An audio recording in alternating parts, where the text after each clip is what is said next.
एक बार फिर आप सभी को प्रभु यीशु मसीह के जीवित पवित्र और सामर्थ्य नाम में जय मसीह की धन्यवाद करते हैं। प्रभु का एक और दिन उसने हमारी आयु में जोड़ा, और जबकि हम ये एडवेंट सीजन में चल रहे हैं, क्रिसमस सीजन में चल रहे हैं, हम लोग धन्य लोग हैं जिन्हें प्रभु ने चुना है कि हम उसके नाम के लिए उपस्थित हो, हम उसके नाम के लिए इस्तेमाल हो। इन दिनों में जो है बहुत से लोग जो है नाना प्रकार के तरीकों से जो है इस सीजन को अपने बिजनेस के लिए इस्तेमाल करते हैं। बहुत जगह डेकोरेशंस आप देखते हैं, सेंटा क्लॉज देखते हैं, क्रिसमस ट्री देखते हैं, लेकिन ये सब बातें जो हैं ये प्रभु को महिमा नहीं देती हैं।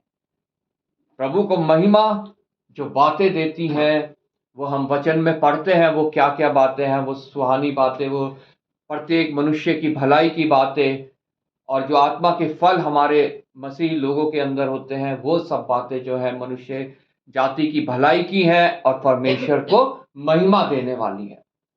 लेकिन इस क्रिसमस को लोग बहुत तरीकों से जो है सेलिब्रेट करना चाहते हैं, अपने मनुष्य दिमाग के साथ, अपने शारीरिक अभिलाषा के साथ और अपने लाभ को लेने के लिए। लेकिन प्रभु का वचन हमें क्रिसमस का मतलब बहुत अलग रीति से समझाता है, अलग रीति से बताता है। हमने लूका रचित सुसमाचार उसका 2 अध्याय पढ़ा, उसकी मेमोरी वर्स 10 जो हमने पढ़ी उसे कोई पढ़ दे। तब स्वर्गदूत ने उनसे कहा, मत डरो, क्योंकि देखो मैं तुम्हें बड़े आनंद का समाचार सुनाता हूँ जो सब लोगों के लिए होगा। आइए प्रार्थना करें। धन्यवाद पिता परमेश्वर, धन्यवाद करते हैं प्रभु तेरे वचन के पढ़े और सुने जाने के लिए। जो आज तेरा वचन हमसे बातें करना चाहता है प्रभु, वो हम पे जाहिर कर प्रभु। अपनी आत्मा की सहायता दे, अपनी आत्मा से मस्सा कर प्रभु। आए हुए प्रत्येक जन की भूमि को तैयार कर, ताकि पिता परमेश्वर जब वचन का बीज पड़े तो नाश ना हो बल्कि बहुत सफल लाए। विशेष धन्यवाद करता हूँ, एक बार फिर तूने मुझे विश्वासियों के जाना है और वचन की सेवा दी है प्रभु। अपने वेदी के शोलों से होठों को छू के पवित्र हो जाए। कोई अभी अपवित्र बात, संसारिक बात, शारीरिक बात इनसे ना निकले। सिर्फ पिता परमेश्वर तेरा शुद्ध वचन जो हमें कायल करे, कन्विक्ट करे, और पिता परमेश्वर हमें तेरे प्रेम में पिता परमेश्वर बढ़ाए। एक बार फिर पिता परमेश्वर धन्यवाद के साथ आदर महिमा तुझे देते हुए प्रभु यीशु के नाम से मांगते हैं, आमीन। तब स्वर्गदूत ने उनसे कहा, मत डरो, क्योंकि देखो मैं तुम्हें बड़े आनंद का सुसमाचार सुनाता हूं जो सब लोगों के लिए होगा। हालेलुया। जब हम लूका रचित सुसमाचार उसके पहले अध्याय से पढ़ते हैं तो उसमें हम देखते हैं एक बुजुर्ग मनुष्य, उसकी बुजुर्ग पत्नी, और वो भी बांझ, और प्रभु का हम एक उपाय, एक चमत्कार देखते हैं कि वो गर्भवती हुई और एक बालक को जन्म दिया जिसका नाम यूहन्ना रखा गया, जो बाद में जॉन द बैप्टिस्ट कहलाया। यूहन्ना बपतिस्मा देने वाला, जो प्रभु का मार्ग तैयार करने के लिए तैयार किया गया और जिसने लोगों को प्रभु को स्वीकार करने के लिए तैयार किया। मन फिराव का बपतिस्मा वो लोगों को देता था। जब हम उसमें आगे पढ़ते हैं, उसमें एक कुंवारी महिला के बारे में पढ़ते हैं जिसका नाम मरियम। उसके पास स्वर्गदूत आया और उससे कहा कि मत डर, तेरे ऊपर परमेश्वर का अनुग्रह हुआ है, तू एक बालक को जनेगी और उसका नाम यीशु रखना। मरियम ने जो है परमेश्वर के वचन को स्वीकार किया, वो नहीं डरी और उसने कहा, मुझे तेरे वचन के अनुसार हो। उसके बाद हम देखते हैं मरियम ने स्तुति गान गाया, और जो है मरियम एलिशबा से मिलने गई और यूहन्ना का जन्म हुआ। और आखिर में जब हम 79 आयत पढ़ते हैं तो यहाँ पे हम पढ़ते हैं यूहन्ना 1 उसका 79 की, अंधकार और मृत्यु की छाया में बैठने वालों को ज्योति दे और हमारे पांव को कुशल के मार्ग में सीधा चलाए। जकरिया जो है वो प्रभु यीशु मसीह के बारे में जो है प्रोक्लेम कर रहा है कि हमारे लिए एक ऐसा उद्धार करता जो अंधकार में, जो मृत्यु की छाया में बैठने वालों को ज्योति थे, एक प्रकाश। और यशायाह नबी की पुस्तक में जब हमने पढ़ा, उसमें भी हमने पढ़ा कि जो अंधकार की दूसरी आयत में 9:2 यशायाह नबी की पुस्तक, जो लोग अंधियारे में चल रहे थे उन्हें बड़ा उजियाला देखा। हम भी अंधियारे में चल रहे थे, और अगर उस उजियाले को देख के हमने उसे स्वीकार नहीं किया होता तो हम यहां नहीं बैठे होते। और लोग जो अंधकार से भरे हुए मृत्यु के देश में रहते थे, अंधकार से भरा हुआ मृत्यु का देश, पाप से भरा हुआ मृत्यु का देश, ये पृथ्वी ही पूरी जो है वो पाप से भरी हुई है, और ये पूरी कायनात जो है ये मृत्यु का देश है। उन पर ज्योति चमकी। हालेलुया। और जब हम दोबारा से हम वापस आते हैं लूका रचित सुसमाचार 2:10 जो हमने पढ़ा, तब स्वर्गदूत ने उनसे कहा, मत डरो, देखो मैं तुम्हें बड़े आनंद का सुसमाचार सुनाता हूं। उनके ऊपर भी जो है, जब वो अंधकार में बैठे हुए थे, वो गड़रिये मुझे और आप लोगों को दर्शाते हैं, पूरे मनुष्य जाति को दर्शाते हैं। उस समय क्या था? उस समय में जो है गड़रियों को कोई भी अहमियत नहीं दी जाती थी। वो अलग रहते थे, उनका रहना सहना अलग होता था, वो खाना बदोश होते थे, उनका ना कोई घर होता था, ना कोई जगह होती थी। वो जंगलों में जो है वो भटकते रहते थे अपने पशु जानवरों को लेकर, जैसे आज मनुष्य भटक रहा है अपनी जानवर प्रवृत्ति को लेकर, शैतानी प्रवृत्ति को लेकर, पापों को लेकर। वो गड़रिये जब रात को जंगल में बैठे हुए थे, लिखा है उस देश में कितने गड़रिये थे जो रात को मैदान में रहकर अपने झुंड का पहरा दे रहे थे। और प्रभु का एक दूत उनके पास आ खड़ा हुआ, और प्रभु का तेज उनके चारों ओर चमका, और वह बहुत डर गए। मनुष्य भी डरता है प्रभु यीशु को ग्रहण करने के लिए। जब वो तेज चमकता है ना, जब वो प्रकाश, जिसके बारे में लिखा है उनके ऊपर एक प्रकाश उदय हुआ, जब वो प्रकाश, जिसकी गवाही जो है जकरिया ने भी दी लूका 1:79 में, वो प्रकाश जब चमकता है तो मनुष्य डर जाता है, मनुष्य घबरा जाता है। प्रभु के वचन सुन के, प्रभु के बारे में सुन के मनुष्य डर जाता है। और प्रभु का वचन कहता है 119 भजन संहिता उसकी 105 में, तेरा वचन मेरे पांव के लिए दीपक और मेरे मार्ग के लिए उजियाला है। हालेलुया। ये वो ही दीपक है, वो ही उजियाला है जो प्रभु यीशु के रूप में हमारे बीच में आया। और जब हम लूका रचित सुसमाचार को पढ़ते हैं तो इसमें आगे दूसरे अध्याय से जब हमने पढ़ना शुरू किया, उस दिन अगस्तुस कैसर की ओर से आज्ञा निकली कि सारे जगत के लोगों के नाम लिखे जाएं। अगस्तुस कैसर एक रोमी राज्य, एक रोमी राजा, और ये आज्ञा क्यों निकली? क्योंकि टैक्स लगाने के लिए, कि कौन कौन है उनके ऊपर कितना कितना टैक्स लगाया जाए। अपनी कमाई करने के लिए उस सरकार ने जो है ये आज्ञा निकाली कि सभी जन अपने अपने नगर में जाके अपने नाम लिखाएं, ताकि उनका रजिस्ट्रेशन हो सके और उनके ऊपर टैक्स लगाया जा सके और सरकार की कमाई हो सके। उनमें से आगे लिखा है, सब लोग नाम लिखाने के लिए अपने अपने नगर को गए। अतः यूसुफ भी, इसलिए कि वह दाऊद के घराने और वंश का था, गलील के नासरत नगर से यहूदिया में दाऊद के नगर बैतलहम को गया। यूसुफ, जिस मरियम का मंगेतर, जिसकी मरियम के साथ मंगनी हो चुकी थी, और मरियम जो है वो पवित्र आत्मा की ओर से गर्भवती थी उस समय, और उसका पूरे दिन लगभग होने ही वाले थे, तब वो लेके उसे बैतलहम की ओर चला। और इससे वो भविष्यवाणी पूरी होती है जो हम पढ़ते हैं कि हे एफ्राता बैतलहम, तू जो सबसे छोटा है तू मत डर, क्योंकि तुझ में से एक अधिपति निकलेगा। हालेलुया। तुझ में से एक अधिपति निकलेगा। मीका ने उसके 2 उसके 5 में ये लिखा हुआ है, तुझ में से एक अधिपति निकलेगा। ये भविष्यवाणी पूरी होने के लिए यहाँ पे ये कैसर के द्वारा आज्ञा निकली कि सब, उन्होंने तो अपने फायदे के लिए आज्ञा निकली, लेकिन उससे प्रभु के भविष्यवाणी पूरी होनी थी। हालेलुया। हालेलुया। दाऊद के घराने के वंश, और वो बैतलहम को गया कि अपनी मंगेतर मरियम के साथ जो गर्भवती थी नाम लिखाए।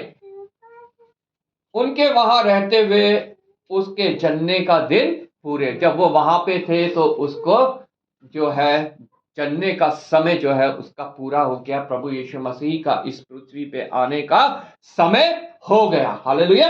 हालेलुया। और वह अपना पहलौठा पुत्र जनी और उसे कपड़े में लपेट कर चरनी में रखा, क्योंकि उसके लिए सराय में जगह ना थी। जब हम ये पढ़ते हैं सराय में जगह ना थी, तो हम सोचते हैं कि वो सराय का मालिक शायद जो है वो खराब था, उस सराय के मालिक ने उन्हें जगह नहीं दी। लेकिन ये सब परमेश्वर की एक योजना थी। हालेलुया। परमेश्वर की योजना के तहत ये सब कुछ हो रहा था। वो दयालु था सराय का मालिक, उसके सब कमरे सब भरे हुए थे, तो उसको सर ढकने के लिए कि बच्चा जब हो तो उसके सर पे छत हो, तो उसने उनसे कहा अगर तुम रुक सकते हो तो सराय में रुक जाओ। और वो वहां पे रुक गए ताकि परमेश्वर के द्वारा जो योजना बनाई गई थी वो पूरी हो। और लिखा है 7वीं आयत में, और वह अपना पहलौठा पुत्र जनी। पहलौठा पुत्र मतलब उसके बाद भी उसके पुत्र और पुत्रियां उत्पन्न हुई। लेकिन एक डॉक्ट्राइन ऐसी है जो कहती है कि मरियम सदा काल के लिए वर्जिन रही, उसने कभी पुरुष के साथ संबंध नहीं बनाया। वो डॉक्ट्राइन बिल्कुल, ये वचन जो है बिल्कुल गलत ठहराता है। उस डॉक्ट्राइन को लेके कई लोग जो है मरियम को पूछते हैं, मरियम को दंडवत करते हैं और मरियम के द्वारा प्रभु यीशु मसीह के पास जाने की कोशिश करते हैं। लेकिन वचन साफ साफ बताता है कि मरियम हमेशा काल के लिए जो है जब तक रही वो वर्जिन नहीं रही। यहां पे लिखा है उसने अपने पहलौठे पुत्र को जन्म दिया। पहलौठे पुत्र को जन्म देना मतलब उसके बाद भी उसके और पुत्र और पुत्री उत्पन्न हुए। और उनके विषय में हम मत्ती 13 और मरकुस 6 अध्याय में भी पढ़ते हैं मरियम के और पुत्र और पुत्रियों के बारे में। लेकिन आज भी लोग वचन पे ना विश्वास करते हुए अपनी डॉक्ट्राइन पे, अपनी समझ पे विश्वास करके जो है वो मरियम के द्वारा प्रभु यीशु मसीह के पास जाने की कोशिश करते हैं। लेकिन ऐसा संभव कभी भी नहीं हो सकता। बिल्कुल झूठ के ऊपर वो जी रहे हैं जो इस बात पे विश्वास करते हैं कि मरियम हमेशा वर्जिन रही और उसके द्वारा हम प्रभु यीशु मसीह के पास पहुंच सकते हैं। और वह अपना पहलौठा पुत्र जनी और उसे कपड़े में लपेटकर चरनी में रखा। हम चरनी के बारे में जानते हैं, मेंजर, एक फीडिंग ट्रे, जो एक खाना खिलाने की, पशुओं को खाना खिलाने की, हमारी तो प्लेट होती है, उनका एक चरनी होती है, उसमें जो है उसको रखा गया। यह हमें क्या दर्शाता है कि परमेश्वर प्रभु यीशु मसीह मेरे लिए, आपके लिए जीवन की रोटी बन के आया। हालेलुया। इसलिए उसे चटनी में परोसा गया, उसे उस फीडिंग ट्रे में हमारे लिए जो है वो परोसा गया ताकि हम उसे खाएं, उसे पिए और जीवन को पाएं। हालेलुया। यह है प्रभु यीशु मसीह के जन्म का मतलब, कि वो हमारे लिए जीवन की रोटी, जीवन का जल बन के उस फीडिंग ट्रे पे, उस चरनी में जो है वो रखा गया। हालेलुया। ताकि हम वचन के अनुसार, जैसा प्रभु ने कहा, मेरी देह खाने की चीज है और मेरा लहू पीने की चीज है। इसलिए प्रभु यीशु मसीह ने कहा, क्योंकि वो चरनी में रखा गया, उस फीडिंग ट्रे में रखा गया, ताकि उससे हम भोजन प्राप्त करके, आत्मिक भोजन हम प्राप्त करते रहें और उसकी देह और उसके लहू को हम प्राप्त करें और हम उस मुकाम तक पहुंचे जहां वो हमारे को ले जाने के लिए इस पृथ्वी पे आया। यह है क्रिसमस का मतलब। और आगे जब हम देखते हैं 8वीं आयत से, और उस देश में कितने गड़रिये थे जो रात को मैदान में रहकर अपने झुंड का पहरा देते थे। रात में वो मैदान में थे। इससे हम समय काल के बारे में पता लगा सकते हैं, थोड़ा अंदाजा लगा सकते हैं कि वो कौन सा समय होगा जब प्रभु यीशु मसीह पृथ्वी पे आया होगा। जहां पे वो थे उस समय दिसंबर के महीने में तो वो मैदान में नहीं होंगे, क्योंकि बहुत ठंड होती है। अप्रैल से लेकर सितंबर के बीच में किसी दौरान जो है वो प्रभु यीशु मसीह का जन्म हुआ होगा, जब गर्मी के दिन होते हैं और गड़रिये अपने झुंड को लेकर मैदान में होते हैं। 25 दिसंबर कहीं भी हमें बाइबल में नहीं मिलता है। 25 दिसंबर क्या, कोई भी डेट हमें बाइबल में परमेश्वर के प्रभु यीशु मसीह की जन्म की हमें नहीं मिलती है। इसका भी एक बहुत बड़ा कारण है। ये परमेश्वर द्वारा रचा गया वचन है और इसमें कभी कहीं डेट नहीं दी गई। वो एक पर्पस की वजह से हुआ। आज हम देखते हैं 25 दिसंबर को चर्चेस भरे हुए होते हैं। पता नहीं कहां से जो है लोग, भीड़ आ जाती है चर्चेस के अंदर, अच्छे अच्छे कपड़े पहन के, परफ्यूम लगा के और सज धज के पहुंच जाते हैं वहां, और पूरे साल भर वो गायब रहते हैं। परमेश्वर ने, पिता ने जानबूझ के वो डेट नहीं दी इस वचन में, क्योंकि उसे पता था लोग ऐसा ही करेंगे। अगर मैं डेट दे दूंगा तो खाली उसी दिन जो है वो परमेश्वर की महिमा करेंगे, बाकी दिन अपने कामों में व्यस्त रहेंगे। लेकिन मनुष्य ने फिर भी एक डेट निकाल के रख दी जो झूठ है, जो गलत है। और मनुष्य वो ही कर रहा है जिसका परमेश्वर को डर था कि अगर मैं उन्हें जन्म के दिन मैं बता दूंगा वचन में तो लोग ऐसा ही करेंगे, बाकी दिन जो है वो परमेश्वर की महिमा नहीं करेंगे, परमेश्वर की उपस्थिति में नहीं आएंगे, क्रिसमस को उठ के वो आ जाएंगे। इसलिए वचन में कहीं भी वो डेट नहीं दी गई है, ताकि मनुष्य हर दिन ये अपने हृदय में रखे कि हो सकता है आज मसीह का जन्म हुआ हो, मैं परमेश्वर की महिमा करूं कि उसने अपने पुत्र को मेरे लिए दे दिया ताकि वो मारा जाए, गाड़ा जाए, तीसरे दिन मेरे लिए जी उठे और मैं उस उद्धार को पा सकूं जो उसने मेरे लिए ठहराया है। प्रतिदिन उसकी महिमा करे, प्रति समय उसकी महिमा करे, और जब जब मौका मिले कलीसिया में जाए, प्रेयर मीटिंग में जाए, ताकि उसके नाम की महिमा हो सके। प्रतिदिन ये जान के कि उसका जन्म आज हुआ है मेरे लिए, सिर्फ 25 दिसंबर को नहीं। लेकिन बहुत से लोग आज यही कर रहे हैं जिसका परमेश्वर को डर था, और जो ऐसा कर रहे हैं वो ये सुन ले कि वो परमेश्वर से कुछ भी लाभ नहीं पा सकते, क्योंकि जो परमेश्वर का डर था वो पूरा हो रहा है उनके द्वारा। लेकिन जब प्रतिदिन ये जान के चलते हैं कि प्रभु यीशु मसीह आज मेरे लिए इस पृथ्वी पे आया और महिमा करते हैं परमेश्वर की, प्रतिदिन निश्चय वो प्रतिफल पाएंगे। Hallelujah, hallelujah.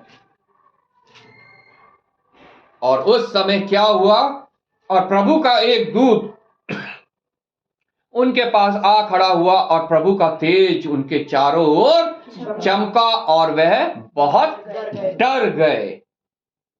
प्रभु का एक दूत उनके पास आ खड़ा। उस समय जो है प्रभु के दूत आते थे, मरियम के पास आया, यूसुफ के पास आया, गड़रियों के पास आया।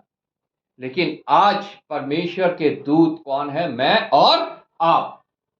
आज स्वर्गदूत नहीं आते हैं, आज परमेश्वर पृथ्वी के दूतों को ही इस्तेमाल करना चाहता है।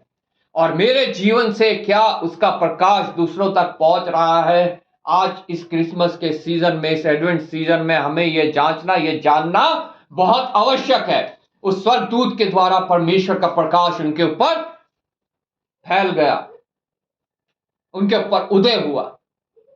क्या मेरे और आपके जीवन से वो प्रकाश मनुष्यों के बीच में उदय होता है कि नहीं होता है? हमें जानना बहुत आवश्यक है। तब स्वर्गदूत ने उनसे कहा, मत डरो, क्योंकि देखो मैं तुम्हें बड़े आनंद का सुसमाचार सुनाता हूं। मत डरो। आज प्रत्येक मनुष्य से परमेश्वर का वचन कह रहा है, मत डरो। तुम्हारी परिस्थिति, उन गडरियों की परिस्थिति कैसी थी? मैदान में बैठे थे, कोई घर बार नहीं था, कुछ नहीं होता था उनके पास, पशु होते थे, उन्हें लेके भटकते रहते थे, मिल गया तो खा लिया, नहीं मिला तो भूखे ही रहे। आज मनुष्यों की हालत भी ऐसी ही है, और प्रभु वचन के द्वारा आज मुझसे, आपसे, प्रत्येक मनुष्य से कह रहा है, मत डरो, क्योंकि देखो मैं तुम्हें बड़े आनंद का सुसमाचार सुनाता हूं। ये आनंद का सुसमाचार जो है, ये है क्रिसमस का असली मतलब। हालेलुया। मनुष्य जो है एक डेट निकाल के उसमें अपने तरीके से आनंद उठाता है, खा पी के मस्त होके ये भूल जाता है कि वो आनंद परमेश्वर की ओर से नहीं है। जगह जगह हम आज डेकोरेशन देखते हैं, मार्केट में निकल जाइए, मॉल के मॉल सजे पड़े हैं, क्रिसमस ट्री बड़े बड़े, सेंटा क्लॉज बना के बैठा रखे हैं, लोग घर सजा रहे हैं, लोग चर्च सजा रहे हैं। इनके विरोध में मैं नहीं हूं, लेकिन अगर उसमें मसीह नहीं है, उसमें मसीह नहीं है, ये आनंद का सुसमाचार शामिल नहीं है, तो वो सब व्यर्थ है, छलावा है, धोखा है, एक भ्रम है। मत डरो, क्योंकि देखो मैं तुम्हें बड़े आनंद का सुसमाचार सुनाता हूं। और आगे लिखा है, जो सब लोगों के लिए होगा, मेरे लिए नहीं, सिर्फ आप लोगों के लिए नहीं, जितने लोग मसीह कलीसियाओं में बैठे हैं उनके लिए नहीं, बल्कि सब लोगों के लिए, जो पूरे जगत में लोग हैं। ये आनंद का सुसमाचार सब लोगों के लिए है।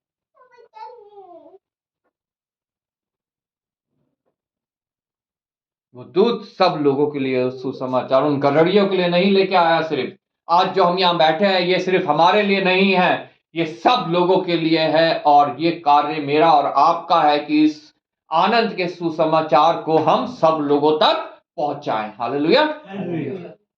क्योंकि प्रभु यीशु मसीह जाते समय एक ग्रेट कमीशन देके गया है। मैं परसों शायद टीवी में एक डॉक्यूमेंट्री देख रहा था, द मिशन, नेटफ्लिक्स में थी, the mission, national geography channel की एक डॉक्यूमेंट्री है। उसमें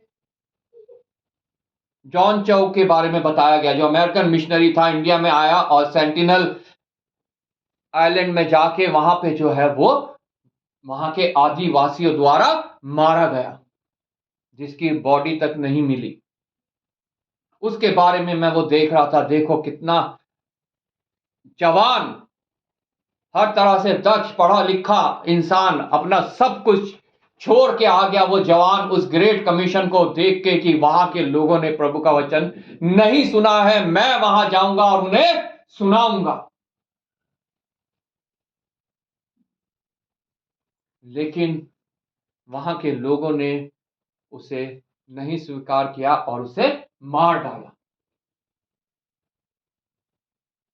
लेकिन उसका बलिदान जो है वो व्यर्थ कभी भी नहीं गया। आज वहां पे जो है प्रभु का सुसमाचार पहुंच चुका है। हालेलुया। इसलिए मुझे और आपको प्रभु ने आज चुना है कि हम ये आनंद का सुसमाचार सब लोगों तक पहुंचाएं। कि आज सुसमाचार क्या है, ये भी सुन लीजिए कि आज दाऊद के नगर में तुम्हारे लिए एक उद्धारकर्ता जन्मा है। हालेलुया। और यही मसीह प्रभु है, जो उद्धारकर्ता जन्मा है वही मसीह प्रभु है, जिसके बारे में भविष्यवाणी अभी हमने पढ़ी, यशायाह नबी की पुस्तक उसका 9 उसका 6 आयत में। क्योंकि हमारे लिए एक बालक उत्पन्न हुआ, हमें एक पुत्र दिया गया और प्रभुता उसके कांधों पर होगी। प्रभुता उसके कांधों पर होगी और उसका नाम अद्भुत युक्ति करने वाला, पराक्रमी परमेश्वर, अनंत काल का पिता और शांति का राजकुमार रखा जाएगा। कल मेरे को मौका मिला इस WPL की मीटिंग अटेंड करने का, जो कोरिया का एक NGO है, इंटरनेशनल पीस एकेडमी का। उसमें भी मैंने ये कोट किया, क्योंकि वहां पे शांति की बातें हो रही थी, तो इस वचन को मैंने कोट किया। और सच में जो है, निश्चित सिर्फ वो ही जो है वो शांति का राजकुमार है, और सिर्फ उसी के द्वारा हमारे विश्व में शांति आ सकती है। हालेलुया। जब विश्व के सारे लोग इस सुसमाचार, आनंद के सुसमाचार को सुन लेंगे, उसे ग्रहण कर लेंगे, तो निश्चय हमारे विश्व में जो है वो शांति आ जाएगी। हालेलुया। कि आज दाऊद के नगर में तुम्हारे लिए एक उद्धारकर्ता जन्मा है, और यही मसीह प्रभु है। और इसका तुम्हारे लिए यह पता है कि तुम बालक को कपड़े में लिपटा हुआ और चरनी में पड़ा हुआ पाओगे। तब एकाएक स्वर्गदूत का दल परमेश्वर की स्तुति करते हुए और यह कहते हुए दिखाई दिया, आकाश में परमेश्वर की महिमा और पृथ्वी पर उन मनुष्यों में जिनसे वे प्रसन्न है शांति हो। हालेलुया। पृथ्वी में जिनसे वो प्रसन्न है उनमें शांति हो। ये शांति का संदेश जो है, ये आनंद का संदेश जो है, उन फरिश्तों ने दिया जो परमेश्वर की ओर से आए थे। और उस समय उन गरेड़ियों का रिएक्शन देखिए। तब स्वर्गदूत उनके पास से स्वर्ग को चला जा और बैतलहम जाकर वह, तब आगे लिखा है, तो गरोड़ियों ने आपस में कहा, 15वीं आयत, आओ हम बैतलहम जाकर यह बात जो हुई है और जिससे प्रभु ने हमें बताया है देखें। ये सुसमाचार आज जिनके पास पहुंचता है, अगर उनका रिएक्शन इन गरोड़ियों की तरह होता है, तो निश्चय इस पृथ्वी पे शांति कायम होगी। इस पृथ्वी पे जो है प्रभु का आनंद कायम होगा। उसकी आनंद और शांति की बहुत आवश्यकता है इस पृथ्वी के ऊपर। और निश्चय जब वो इन गरोड़ियों की तरह रिएक्ट करेंगे तो वो उद्धार को पाएंगे, क्योंकि प्रभु यीशु मसीह का असली मकसद इस पृथ्वी पे आने का मेरा और आपका उद्धार है। वो तुरंत वहां से उठे और चल दिए। हालेलुया। तो गरोड़ियों ने आपस में कहा, आओ हम बैतलहम जाकर यह बात जो हुई है और जिसे प्रभु ने हमें बताया है देखें। और उन्होंने तुरंत जाकर मरियम और यूसुफ को चरनी में उस बालक में पड़ा देखा। जब वो चले, वो वहां से गए, तो उन्होंने परमेश्वर को, प्रभु यीशु मसीह को पाया, उसे सजदा किया, उसे दंडवत किया, और उसके बाद जाके उन्होंने और लोगों के बीच में उस सुसमाचार को, आनंद के सुसमाचार को पहुंचाया। हालेलुया। आज क्रिसमस के सीजन में, इस एडवेंट सीजन में, प्रभु मुझसे भी और आपसे भी यही अपेक्षा करता है कि हम इन गरोड़ियों की तरह जो है वो रिएक्ट करें। हम भी जाके दूसरों को इस आनंद के सुसमाचार को बताएं। और जो भ्रम में जी रहे हैं, जो वो गलत धारणाएं लिए जी रहे हैं, उन लोगों तक इस सुसमाचार को पहुंचाएं जो कहते तो है हम मसीह हैं, लेकिन वो मसीह कदापि नहीं है, क्योंकि वो एक गलत डॉक्ट्राइन के पीछे लगे हुए हैं जिसका कोई वजूद ही नहीं है, जो वचन हमें कहीं भी नहीं बताता है। परमेश्वर आपको इस वचन के द्वारा आशीष दे।